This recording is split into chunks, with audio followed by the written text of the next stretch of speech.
have to start with, so a lot of people in this movie were in Game of Thrones. And Zack must have watched the show, because if you look at the cast, a lot of people were. So the big question is, how did you get cast? I was offered a role of Game of Thrones and was not able to do it. And so I think Zack must have heard that in spite of not actually gracing the screens, they did want me.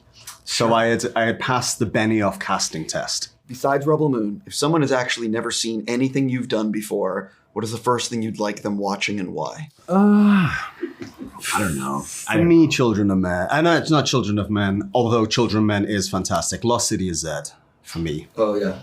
That's real good. Just the film I'm most proud of, other than Rebel Moon. Yeah.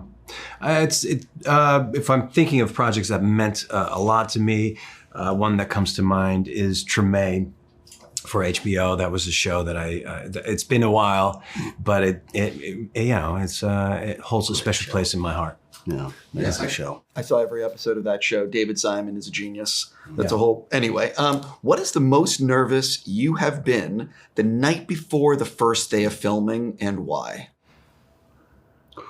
Wow. I mean, I suppose you'd have to break that down into two categories. Beginning of one's career where everything was just terrifying, or when we were into the career where there would be something that piqued that. So I think the latter is probably more interesting. Again, actually, unfortunately, Lost City of Z. I had just finished doing King Arthur, and I was about 190 pounds of like pure muscle. And I showed up 2 days after wrapping. Actually, no, the day after I wrapped for a costume fitting, and took my shirt off, and the director was in the room and literally started crying when he saw my body.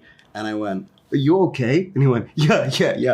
You've just ruined my film. No. Yeah. Yeah. And that was not the look he was going for. No, that's not what he was hoping for. And so I did not eat anything for 2 weeks, and I dropped 18 pounds in 2 weeks.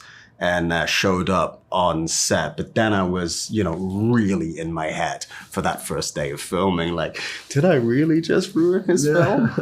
I ruined it.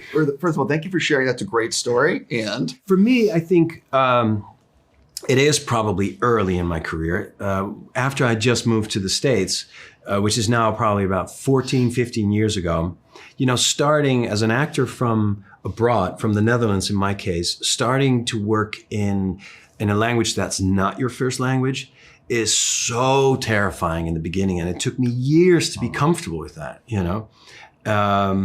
and so I very, very vividly remember, the night before the first day of shooting and thinking like, oh my God, I can't speak. I don't know how to do this. And somehow I survived, I guess. I mean, yeah, you landed on your still feet. Doing it. Yeah. So I got to say, 25 years in, I don't know if you feel like this, the first day of every job is still terrifying, because it's all of this theory and all of this hope and work, and then you got to show up and actually do it. And let it go. Also, you could have the Eric Stoltz situation in Back to the Future, where you're a few days in and all of a sudden the director's like, this is the wrong person for this role. Yes, you can. Been there. You can have that too. Been there. I got replaced. I had not started filming. They replaced the director, and the director didn't want me, but I'd been attached to it for a long time and done all of these rehearsals. And so, should I ask the project or should I not? Rumor has it. Okay. Let's jump into Rebel Moon, since otherwise Netflix and the green room is going to... Only, do you know what, Steve? Only you, I would have actually answered that question. I hope you understand that. By the way, thank you. And I'm going to sincerely thank you. So with Rebel Moon, there is a lot of cool shit in this movie. Yeah. What is something in part 1 and part 2 that you are looking forward to audiences seeing? Well, oh my God, what do I look forward to? I mean, there were a couple of moments, I must say. There's one moment, the Bennu flight. Yeah, that's in number spectacular. 1. Yeah. First time I saw the film, I've seen it a few times now. First time I saw it, I love stars. Like I love that man with all my heart.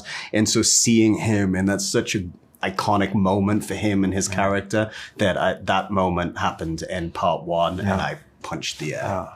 I agree. That's a fantastic moment. And also in general, both in part 1 and part 2, I can't wait for the world to see what a badass Sofia is as Kora. You know, No, you're right. like, and yeah, I mean, I think we were all really in awe by how she approached and dedicated herself to all her stunt work. Yeah, I read that she did like a ridiculous amount. And the thing about her performance is you need everything. Well, yeah, but you also need to believe she can kick everyone's ass in every room. And she delivers that. Yeah. You know? Yeah, I agree. Because in real life, she probably can. That dancing background definitely works. Yeah. You know what I mean?